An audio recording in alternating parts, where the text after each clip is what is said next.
పిలవడం 3 సార్లు కాదు 30 సార్లు పిలిచినా విచారణకు సహకరిస్తాం. మా మీద కేసులు బనాయించి మమ్మల్ని ఇబ్బంది పెట్టి కమిషన్లు వేసి మమ్మల్ని ఏదో ఇబ్బంది పెట్టినంత మాత్రాన వేధించినంత మాత్రాన ప్రజల తరపున ప్రశ్నించడం బంద్ చేస్తామనుకుంటే అది కాంగ్రెస్ ప్రభుత్వం యొక్క అవివేకం అజ్ఞానం అవుతుంది తప్ప ఇంకోటి కానే కాదు. పెద్దలు కేసీఆర్ గారిని పెద్దలు హరీష్ రావు గారిని కాళేశ్వరం కమిషన్ ముందు కూర్చోబెట్టి మీరు పైశాచికానందం పొందొచ్చు. ఇవాళ ఏసీబీ ముందుకి విచారణకు పిలిపించి కొంత మానసికంగా రాక్షసానందం పొందుతూ ఉండవచ్చు. అవసరమైతే అరెస్ట్ కూడా చేస్తారు కావచ్చు. కానీ ఒకటి పక్క తెలంగాణ కోసం గతంలోనే జైలుకు పోయి వచ్చిన వాళ్ళం.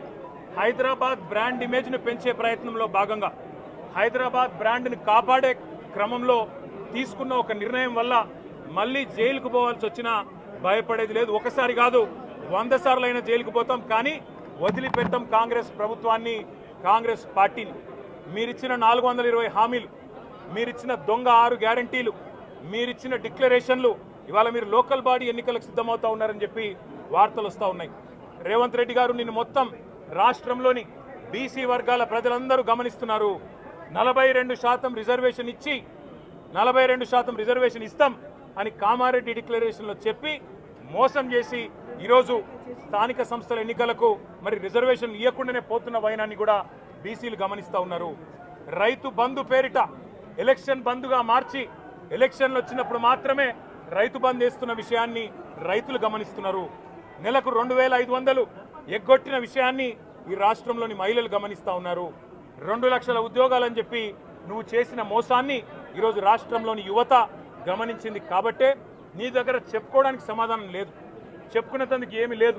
కాబట్టి ఏం చేయాలి, నువ్వు ఏదో ఒక డైవర్షన్ మీద ఏదో ఒక రకంగా ఒక కమిషన్ అని, ఎంక్వైరీ అని, ఏదో జరిగిందని, ఇదిగో పులి అంటే అదిగో తోక అని, నువ్వేమో దున్నపోతు తినిందనగానే నీకు తయారుగా నీ జోడీదారు బీజేపీ రెడీగా ఉన్నాడు.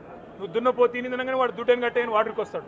మీ ఇద్దరి దొంగ భాగోతం, మీ ఇద్దరి దొంగ నాటకాలు తెలంగాణ ప్రజలకు అర్థమైనాయి. మేము మాత్రం వాళ్ళ పెడితే గిడితే ఒక వ్యక్తినో 2 వ్యక్తులను జైల్లో పెడతాం, కానీ లక్షలాది మంది కేసీఆర్ సైనికులను టచ్ చేసే ధైర్యం నీకు లేదు. తెలంగాణ ప్రజలకు రక్షణ కవచంలాగా ఆనాడు ఉన్నది టీఆర్ఎస్ఏ, ఈరోజు ఉండేది బీఆర్ఎస్ఏ, రేపటికి కూడా స్వీయ రాజకీయ అస్తిత్వమే శ్రీరామ రక్ష అనే విధంగా ముందుకు పోతాం. నువ్వు ఒక్కసారి కాదు 100 సార్లు పిలిచినా వస్తా, 100 సార్లు నిజమే చెప్తా. నువ్వు లై డిటెక్టర్ పరీక్షకు నీకు దమ్ముంటే నువ్వు మగాడివైతే రా, రాష్ట్ర ప్రజలందరూ చూస్తుండగా లై డిటెక్టర్ కూడా రెడీ.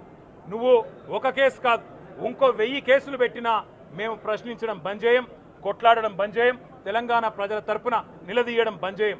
నువ్వు వేధింపులతో కేసులతో ఏదో సాధిస్తాననుకుంటే నువ్వు సాధించేదేమీ లేదు. అన్నిటికీ తెగించే కొట్లాటకు ముందుకొచ్చినాం, తప్పకుండా అన్ని ఎదుర్కొంటామని చెప్పి మీ అందరికి తెలియజేస్తూ థ్యాంక్ యూ.